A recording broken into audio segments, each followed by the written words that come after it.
En ese instante me quedé paralizado. Mis ojos se negaban a aceptar que eso que veían fuese real. Un árbol surgido de las pesadillas más oscuras bloqueaba mi camino.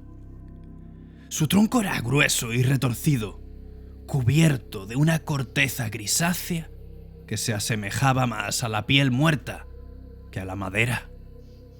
Pero lo grotesco de ese árbol eran los injertos que cubrían su superficie. Representando la colaboración más tétrica entre el hombre y la naturaleza, de aquel tronco sobresalían miembros humanos. Parecía que el árbol los hubiese absorbido, integrándolos en su propia estructura.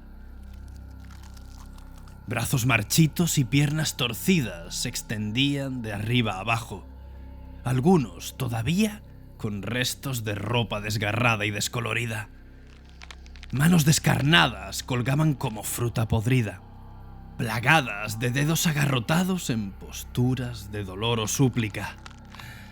Cabezas sin vida emergían de las bifurcaciones de las ramas. Sus ojos vacíos parecían observarme como a un intruso. Las bocas, abiertas en gritos silenciosos, mostraban dientes quebrados y encías ennegrecidas. De sus raíces, que se extendían como tentáculos por el suelo, parecían arrastrar consigo el mismo horror, pues de ellas sobresalían pies descalzos y huesos expuestos, enredados en marañas de raíces, como si el árbol hubiera capturado a aquellos desafortunados que se aventuraron demasiado cerca. Todo aquel ser parecía palpitar. Y fue entonces cuando... Disculpe, señor Kane. Claro. No había puesto la grabadora. Si me permite...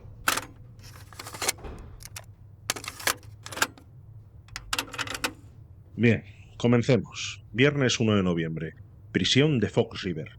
El agente O'Brien inicia la primera entrevista al señor Arthur Kane, exdetective de la policía de Illinois. Esta cinta estará dedicada al caso número 3249, llamado El Árbol Carmesí, hechos ocurridos en la Reserva Natural de Woodrow, que se saldaron con 13 víctimas mortales confirmadas y decenas de restos humanos sin identificar. En el archivo policial está la manifestación de los 3 primeros testigos, el señor Phillips y sus 2 hijos. Según narran, salieron de excursión por la zona norte del bosque de Woodrow sobre las 10:30 de la mañana. Tras recorrer varios kilómetros, uno de los niños tropezó, precipitándose por una ladera. Cuando bajaron a socorrerle, lo encontraron consciente y sentado en un charco de lo que parecía sangre, pero mucho más densa. Una melaza o salvia roja oscura, tal y como indica el padre. Rápidamente comprobaron que la sangre no era del niño, procedía de un imponente y solitario árbol, un Ficus macrófila, que coincidía con el que usted nos había descrito anteriormente. Así es. Según manifestó el señor Phillips, intentó grabar lo sucedido, pero dice que sintió una presencia extraña en la copa del árbol. Simplemente dejó caer el móvil, agarró a sus 2 hijos y salió como alma que lleva el diablo. Cuando nos presentamos allí por primera vez, no encontramos el teléfono. No se lo reprocho. Una escena de pesadilla. Estuve con la policía científica al día siguiente. Escúcheme bien, agente O'Brien. Aquello distaba de cualquier cosa conocida. Todo estaba impregnado de un olor nauseabundo, algo que describiría como una mezcla de podredumbre y tierra húmeda. Un hedor insoportable que saturaba el aire. Pero el olor no era lo peor. La amalgama de madera y carne era, ¿cómo decirlo?, un monumento al sufrimiento y a la desesperación. Un recordatorio silencioso de que en ese bosque las cosas más terribles no eran los depredadores que cazaban a la luz del día, sino las cosas que crecían en la oscuridad. ¿Qué? ¿No me cree? Señor Kane, no he venido aquí para cuestionarle, solo para entender sus métodos y clarificar su desafortunado incidente, como usted lo llama.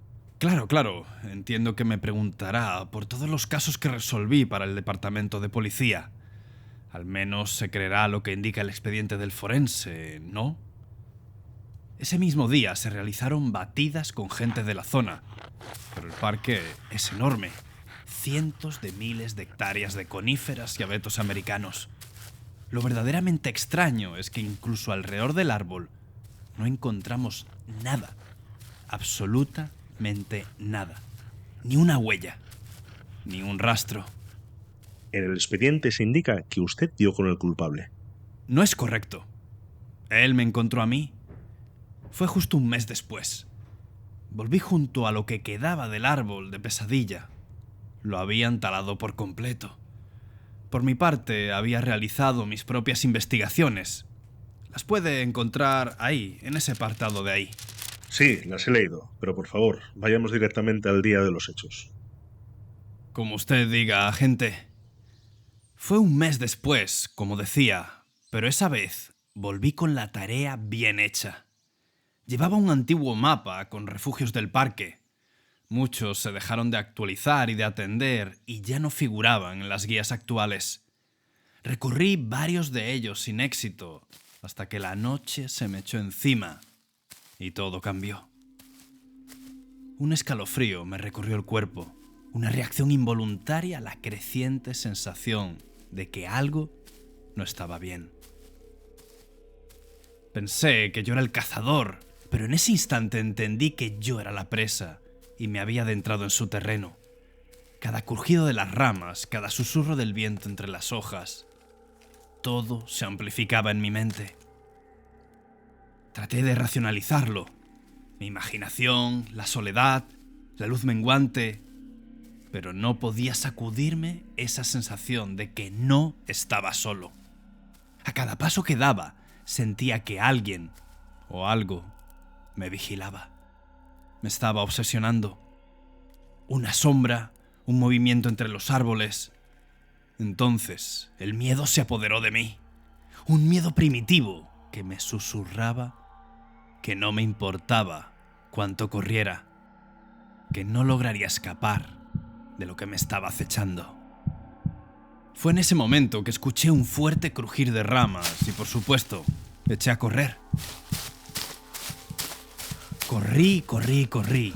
No le puedo decir cuánto, pero sí que cuando mi cuerpo estaba al límite, me topé con el refugio, el que da a los acantilados y al río. Entré y bloqueé la puerta con una mesa destartalada. Ni un ruido al otro lado. Nada. La bestia se había esfumado. El bosque se había tragado a lo que fuese que me perseguía. Pero, señor Kane, en su manifestación no figura ninguna bestia del bosque. ¿Cree que alguien me hubiese creído? Yo tampoco. Entonces, ¿no volvió a aparecer? Lo que apareció fue una trampilla abierta en el suelo de la cabaña. Descendí, revólver en mano, mientras un hedor metálico ascendía por el agujero. Y a la luz de un par de flexos, me encontré una escena que nunca olvidaré. Restos humanos apilados en distinto orden. El verdugo había ordenado brazos a un lado, piernas a otro, torsos vacíos mostrando sus costillas en una esquina, pies colgando como jamones. Y en el centro del sótano, una mesa con un cadáver fresco y un corazón en una bandeja metálica. Cuando me acerqué a la mesa, el malnacido se me echó encima. Estaba oculto en un recodo y me defendí como pude. Su cuchillo de matarife me penetró unos centímetros, pero aún así, mi cuerpo reaccionó con la adrenalina. Mi codo encontró su mandíbula, reculé unos pasos y me giré a tiempo para ver su rostro. Era un tipo con barbas de hacía meses, dejado y con un uniforme de camuflaje. No me dio tiempo a más, pues se abalanzó de nuevo. Agarré lo primero que pude. Un brazo seccionado que me hizo de escudo y atoró el cuchillo entre los huesos. Sus ojos desorbitados clamaban por sangre y en un arrebato primario lanzó sus dientes contra mí. Encontró carne, pero en la distancia corta y a duras penas alcancé mi Glock y a quemarropa le vacié el cargador.